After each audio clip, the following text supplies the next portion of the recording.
जय हिंद दोस्तों, welcome to our channel the Indian soul. और मेरा नाम है शुभो और आज हम लोग डिस्कस करने वाले हैं इंडियन आर्म्ड फोर्सेस के बारे में।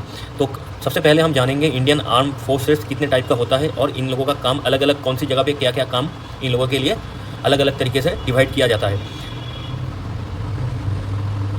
इंडियन आर्म्ड फोर्सेस का जो मेन काम होता है वो होता है देश का सिक्योरिटी, यानी भारत की सिक्योरिटी। तो सबसे पहले हमें ये समझना है, ये जो सिक्योरिटी वर्ड है इसको समझना है। अगर एक देश के लिए सिक्योरिटी इंपॉर्टेंट है तो सिक्योरिटी कितने टाइप का होता है? सिक्योरिटी होता है दो टाइप का, एक हो गया इंटरनल सिक्योरिटी, दूसरा हो गया एक्सटर्नल सिक्योरिटी। ये एक्सटर्नल सिक्योरिटी क्या है? ये अगर देश के बाहर का जो भी थ्रेट आता है, यानी मान लीजिए भारत के साथ चाइना का कोई कॉन्फ्लिक्ट हो गया, या तो भारत के साथ पाकिस्तान का कोई कॉन्फ्लिक्ट हो गया, या तो बांग्लादेश के साथ कोई प्रॉब्लम हो गया, तो ये सारे जो सिक्योरिटी थ्रेट है इसको क्या बोला जाता है? एक्सटर्नल सिक्योरिटी थ्रेट बोला जाता है। यानी ये जो एक्सटर्नल प्रॉब्लम है, एक्सटर्नल बाहरी देशों से जो प्रॉब्लम भारत के लिए आता है तो उसको एक्सटर्नल थ्रेट बोला जाता है, और उसके लिए जो सिक्योरिटी भारत को चाहिए उसको एक्सटर्नल सिक्योरिटी बोला जाता है। और इंटरनल सिक्योरिटी क्या है? इंटरनल सिक्योरिटी ये है भारत के देश के अंदर जो प्रॉब्लम है, जैसे कि मान लीजिए मार्क्सवाद, माओवाद, जो नक्सलाइट एरिया है वहाँ पे जो दिक्कत है, जम्मू कश्मीर के अंदर जो मिलिटेंसी है, ये सारे चीज़ जो भारत के अंदर की प्रॉब्लम है, इसके खिलाफ जो सिक्योरिटी है उसको इंटरनल सिक्योरिटी बोला जाता है। तो मेनली ये दो जो सिक्योरिटी एक देश को चाहिए from external threat and internal threat, यानी एक्सटर्नल सिक्योरिटी और इंटरनल सिक्योरिटी, ये दो सिक्योरिटी को मेंटेन करने के लिए, इसको इंश्योर करने के लिए हर एक देश को दो चीज़ चाहिए। एक हो गया आर्म्ड फोर्स, दूसरा हो गया इंटेलिजेंस एजेंसी। तो आज हम ये जो आर्म फोर्स है इसको लेकर डिस्कस करेंगे। ये आर्म फोर्सेस के बारे में आज हम भारत के अंदर जो आर्म फोर्सेस है जो भारत की सिक्योरिटी के लिए, यानी एक्सटर्नल और इंटरनल दोनों सिक्योरिटी के लिए काम करते हैं, तो इन फोर्सेस के बारे में आज हम पढ़ने वाले हैं। और जो इंटेलिजेंस एजेंसीज है जो कि भारत का सिक्योरिटी के लिए, एक्सटर्नल और इंटरनल सिक्योरिटी के बहुत इंपॉर्टेंट एक एजेंसीज है, तो इनको लेके हम नेक्स्ट वाले वीडियो में इनको डिस्कस करेंगे, इंटेलिजेंस एजेंसीज को। तो मान लीजिए एक देश की सिक्योरिटी के लिए दो चीज़ इंपॉर्टेंट है, एक हो गया आर्म फोर्सेस, दो हो गया इंटेलिजेंस एजेंसी। तो आज हम डिस्कस करेंगे भारत की सिक्योरिटी के लिए, इंटरनल और एक्सटर्नल सिक्योरिटी के लिए जो इंपॉर्टेंट आर्म फोर्सेस है जो कि भारत के लिए काम करते हैं, भारत की जो सिक्योरिटी है उसको इंश्योर करते हैं, उनको लेकर आज हम डिस्कस करेंगे। तो सबसे पहले हम देखेंगे जो भारत के अंदर जो आर्म फोर्सेस है वो दो टाइप में डिवाइडेड है, मेनली दो टाइप में डिवाइडेड है। एक हो गया इंडियन आर्म फोर्स, दूसरा हो गया सेंट्रल आर्म पुलिस फोर्स यानी सीएपीएफ। तो टोटल जो आर्म फोर्सेस है भारत के लिए वो मोटा मोटी दो मेन स्ट्रीम में डिवाइडेड है। एक हो गया इंडियन आर्म फोर्स और दूसरा हो गया सेंट्रल आर्म पुलिस फोर्स यानी सीएपीएफ। तो सबसे पहले हम इंडियन आर्म फोर्स को लेकर डिस्कस करेंगे। तो इंडियन आर्म फोर्स के अंदर क्या आता है? इंडियन आर्म फोर्स जो आता है ये मेनली भारत के लिए, भारत का जो है डिफेंस फोर्स है, primary defence force of India. यानी बाहरी देशों से अगर कोई भी अटैक आता है तो उसको सबसे पहले हमारे इंडियन आर्म फोर्सेस ने उसको रोकता है। तो इंडियन आर्म फोर्स जो है वो मिनिस्ट्री ऑफ डिफेंस के अंदर आता है, और मिनिस्ट्री ऑफ डिफेंस यानी आज के दिन में मिनिस्ट्री ऑफ डिफेंस के मिनिस्टर जो है वो है राजनाथ सिंह जी। यानी पूरा का पूरा Indian arm force ministry of defence के अंदर आता है, और मिनिस्ट्री ऑफ डिफेंस का मिनिस्टर कौन है? कैबिनेट मिनिस्टर है राजनाथ सिंह। यानी पूरा का पूरा इंडियन आर्म फोर्स के जो मिनिस्टर है वो है राजनाथ सिंह जी। तो ये जो इंडियन आर्म फोर्स है इनका मेन जॉब, जो पहले भी हम लोग बोले उसको एक बार बोल लेते हैं, डिस्कस कर लेते हैं। सिक्योरिटी फ्रॉम एक्सटर्नल थ्रेट, जो भी एक्सटर्नल बाहरी देशों से जो भी थ्रेट है उसको न्यूट्रलाइज करने के लिए हम लोग का जो प्राइमरी डिफेंस जो फोर्स है वो है इंडियन आर्म फोर्स। फिर इंडिया का जो बाउंड्री है, जो उसका जो टेरिटरी है, उसका इंटीग्रिटी, सॉवरेनिटी को बरकरार रखने के लिए हम लोग क्या यूज़ करते हैं? इंडियन आर्म फोर्स को यूज़ करते हैं। तो मेनली ये जो इंडियन आर्म फोर्स है ये तीन डिवीजन में डिवाइडेड है। पहला क्या है? इंडियन आर्मी, जो हम लोगों की पैदल सेना है, जो इन्फेंट्री बोल लीजिए, इन्फेंट्री रेजिमेंट बोल लीजिए, आर्टिलरी रेजिमेंट बोल लीजिए। फिर हर एक देश के पार्ट है, वेस्टर्न कमांड, ईस्टर्न कमांड, यानी कलकत्ता साइड के देश की ईस्टर्न साइड में एक मिलिट्री का कमांड रहता है। तो ऐसे हो गया इंडियन आर्मी। जैसे कि हम लोग का जो पैरा कमांडो होता है, पैरा एसएफ, ये इंडियन आर्मी के अंदर आता है। तो एक पार्ट हो गया इंडियन आर्मी। दूसरा पार्ट क्या हो गया? Indian air force. इसके अंदर स्क्वाड्रन यूनिट यानी 18 एयरक्राफ्ट का एक स्क्वाड्रन होता है। फिर उसके अंदर जो गरुड़ कमांडो है, जो प्लेन से जंप लगा के अंदर दुश्मन की टेरिटरी में जाके एक्शन करके, यानी टेररिस्ट यानी कोई भी प्रॉब्लम हो उसको एक्सटर्नल थ्रेट को न्यूट्रलाइज करके वापस आता है। तो ये जो गरुड़ कमांडो है ये इंडियन एयरफोर्स के अंदर आता है। तो पहला क्या हो गया हम लोगों का डिवीजन? इंडियन आर्मी, दूसरा इंडियन एयरफोर्स, तीसरा इंडियन नेवी, जो कि हमारे समुद्र के रास्ते में जो भी थ्रेट आता है उसको न्यूट्रलाइज करता है। इंडियन नेवी के अंदर कमांड होता है वेस्टर्न कमांड, ईस्टर्न कमांड और साउथर्न कमांड, तीनों कमांड होता है। और मार्कोस जो कमांडो आता है ये इंडियन नेवी के अंदर आता है।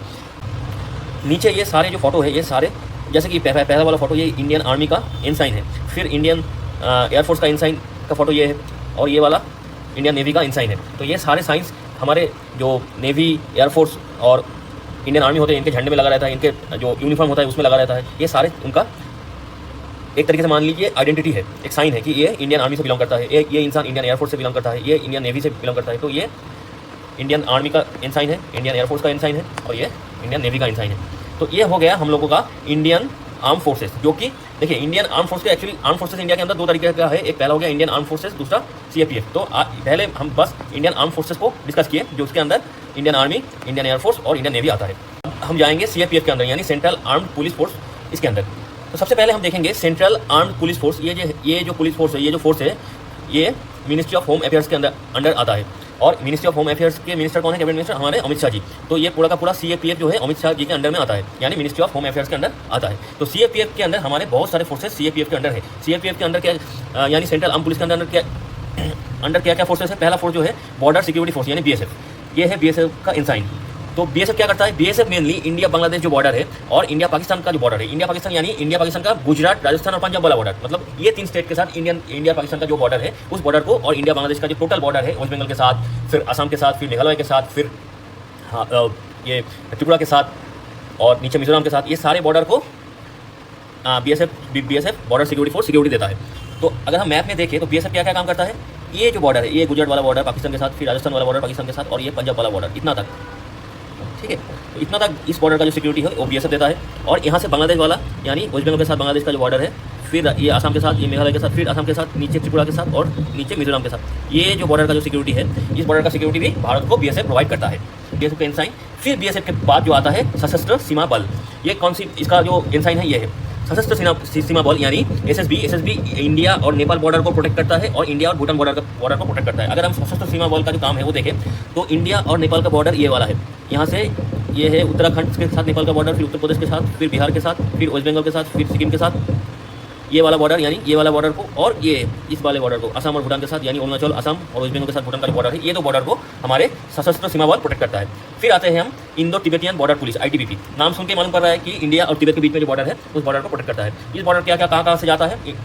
देखिए, पहला ये हिमाचल से शुरू होता है, फिर उत्तराखंड, ठीक है, ये वाला बॉर्डर को ITBP प्रोटेक्ट करता है। फिर सिक्किम के साथ चाइना का जो बॉर्डर है उसको ITBP प्रोटेक्ट करता है। फिर अरुणाचल के साथ जो बॉर्डर है उसमें ITBP रहता है। तो ITBP इन सारे काम को देखता है, इन सारे बॉर्डर के साथ, इंडिया और चाइना के जो बीच में जो बॉर्डर है, हिमाचल प्रदेश, उत्तराखंड, सिक्किम, अरुणाचल, ये सारे जगह से जो बॉर्डर गया हुआ है उन सारे बॉर्डर को प्रोटेक्ट करता है। ये है आपका ITBP का लोगो।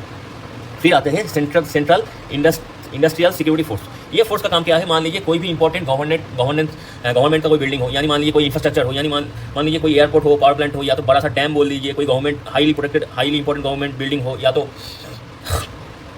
कोई ऑयल रिफाइनरी हो, ऑयल फील्ड हो, इन सारी चीज़ जो गवर्नमेंट के लिए बहुत ही इंपॉर्टेंट इंफ्रास्ट्रक्चर है और बहुत ही इंपॉर्टेंट गवर्नमेंट बिल्डिंग है, ये सारे बिल्डिंग और इंफ्रास्ट्रक्चर को कौन प्रोटेक्ट करता है? सेंट्रल इंडस्ट्रियल सिक्योरिटी फोर्स यानी CISF। हम जब हम एयरपोर्ट में जाते हैं ना, वहाँ पे भी हम लोग CISF का जवान को देखते हैं उधर। तो ये CISF का है साइन। तो ये हो गया CISF। तो CAPF यानी सेंट्रल आर्म पुलिस फोर्स के अंदर हमने क्या क्या देख लिया? BSF को देख लिए, सशस्त्र सीमा बल को जान लिए, फिर ITBP को जान लिए, उनका काम क्या है, फिर central industrial security force CISF का काम भी हम देख लिए। फिर आते हैं CAPF के अंदर एक और टाइप, वो है central reserve police force CRPF। अब ये CRPF दो टाइप में डिवाइडेड है। एक हो गया रैपिड एक्शन फोर्स, जिसको शॉर्ट फॉर्म हम बोलते हैं RAF, और दूसरा हो गया commando battalion for resolute action, जिसका छोटा नाम है कोबरा कमांडो। तो ये जो कोबरा कमांडो है ये मेनली नक्सल्स के खिलाफ, माओवाद के खिलाफ जंगल वॉरफेयर में माहिर होता है। ये लोग जंगल के अंदर, जैसे कि ये फोटो में हम देख रहे हैं, कोबरा कमांडो जंगल में काम कर रहा है। तो ये है कोबरा कमांडो, जो कि CRPF का एक डिवीजन है, एक पार्ट है। कोबरा कमांडो मेनली जंगल वॉरफेयर में बहुत ही माहिर होता है। और इसके बाद आता है रैपिड एक्शन फोर्स, जो कि CRPF का एक अलग डिवीजन, अलग टाइप है, जो मेनली कम्युनल राइट जहाँ पे होता है, कम्युनल यानी हिंदू मुस्लिम का कोई राइट हो गया, दंगा हो गया, कोई इंटरनल लड़ाई हो गया, तो उस जगह को बहुत ह्यूज स्केल में अगर लड़ाई हो गया, झगड़ा हो गया, राइट हो गया, तो उसको कंट्रोल करने के लिए गवर्नमेंट होम मिनिस्ट्री RAF को यूज़ करते हैं, यानी रैपिड एक्शन फोर्स को यूज़ करते हैं। फिर CAPF के अंडर एक और डिवीजन आता है, वो है पैरामिलिट्री फोर्स। इस पैरामिलिट्री फोर्स 3 टाइप में डिवाइडेड है। पहला क्या है? असम राइफल, दूसरा स्पेशल फ्रंटियर फोर्स, तीसरा इंडियन कोस्ट गार्ड। तो पहले इस असम राइफल को समझते हैं। ये जो असम राइफल है, इसका मेन काम है इंडो म्यांमार बॉर्डर को गार्ड करना, यानी ये जो बॉर्डर है म्यांमार के साथ, अरुणाचल प्रदेश शुरू होकर फिर नागालैंड होकर, मणिपुर होकर, मिजोरम होकर, ये जो बॉर्डर है इसको गार्ड करने के लिए इंडियन होम मिनिस्ट्री किसको यूज़ करते हैं? हमारे असम राइफल को यूज़ करते हैं। ये है हमारे असम राइफल के जवान, ये है RAF जो हम थोड़ी देर पहले देख लिए, और ये है कोबरा कमांडो। तो ये लोग असम राइफल वाले मेनली इस इंडिया और म्यांमार का जो बॉर्डर है उसको प्रोटेक्ट करते हैं। और नॉर्थ ईस्ट के अंदर जो भी इंसर्जेंसी है, जो भी दिक्कत है, प्राइमरीली असम राइफल ही उसको उसको न्यूट्रलाइज करते हैं। कोई भी मिलिटेंसी, कोई भी इंसर्जेंसी अगर नॉर्थ ईस्ट के अंदर होता है तो उसको पहला उससे प्रोटेक्शन कौन देता है? असम राइफल। जैसे कि कुछ दिन पहले मणिपुर में थोड़ा सा दिक्कत आ गया था, कम्युनिटी राइट हो गया था। कम्युनिटी नहीं, एक्चुअली वहाँ पे जो बहुत सारे अलग अलग कम्युनिटी की कास्ट के लोग रहते हैं, उनके बीच में थोड़ा सा झड़प हो गया था। तो इन सारी चीज़ को कंट्रोल कौन किया था? सबसे पहले असम राइफल ने किया। फिर उसके बाद इंडियन आर्मी गया, इंडियन आर्मी ने थोड़ा बहुत काम किया, तो धीरे धीरे करके जो हालत था वो कंट्रोल में आ गया। जो कुकी संप्रदाय और मैती संप्रदाय जो मणिपुर के अंदर रहते थे, उनके बीच में थोड़ा सा जंग टाइप का छिड़ गया था। तो उसको कंट्रोल करने के लिए सबसे पहले होम मिनिस्ट्री ने असम राइफल को यूज़ किया। तो असम राइफल मान लीजिए एक तरीके का नॉर्थ ईस्ट का प्रोटेक्टर है। भारत के जो नॉर्थ ईस्टर्न जो पार्ट है, उस सारे जो स्टेट है, उन सारे स्टेट का जो प्रोटेक्टरेट है वो कौन है? ये है असम राइफल। फिर आता है स्पेशल फ्रंटियर फोर्स। ये जो स्पेशल फ्रंटियर फोर्स है, ये रॉ के सुपरविजन में काम करते हैं। और उसके बाद आता है इंडियन कोस्ट गार्ड। ये जो इंडियन कोस्ट गार्ड है, ये कोऑर्डिनेट विद रिस्पेक्टिव स्टेट, यानी मान लीजिए जो आंध्र प्रदेश है, इनके जो यहाँ पे जो कोस्ट गार्ड रहेंगे ये एक तो इंडियन नेवी के साथ मिलकर और इस स्टेट के जो स्टेट गवर्नमेंट है इन दोनों के साथ मिलकर काम करेंगे। इनके साथ कोऑर्डिनेट करके जो भी डिसीजन लेना है, जो भी प्रॉब्लम थ्रेट आ रहा है, एक्सटर्नल जो थ्रेट आ रहा है उसको कैसे काउंटर करना है, ये सारी चीज़ ये लोग स्टेट गवर्नमेंट और इंडियन नेवी के साथ मिलकर डिसीजन लेंगे और काम करेंगे। ये हो गया इंडियन कोस्ट गार्ड। तो हम एक बार फिर से देख लेते हैं सीएपीएफ के अंदर कौन कौन आता है। सीएपीएफ यानी सेंट्रल आर्म फोर्स, जो कि मिनिस्ट्री ऑफ होम अफेयर्स के अंदर आता है, जिनका मिनिस्टर है हमारे अमित शाह जी। उनके अंदर क्या क्या आता है? सबसे पहले आता है बॉर्डर सिक्योरिटी फोर्स यानी बीएसएफ।